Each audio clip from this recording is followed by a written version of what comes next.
দেখো গাছের জবা ফুল একটাই লাল ফুটেছে। আর আজকে জন্মাষ্টমী নয়, কিন্তু তাল আমাদের যখন প্রথম আসে তখন কিন্তু আমরা ঠাকুরকে দিয়েই, মানে কৃষ্ণদেবের উদ্দেশ্য করেই আমরা কিন্তু নিজেরা প্রসাদ হিসাবে নিই।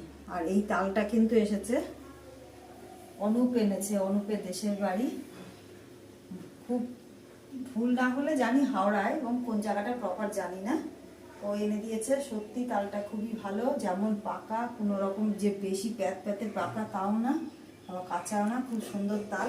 একটু বড়া আর ক্ষীর করেছি, বাকি সব করবো পরে।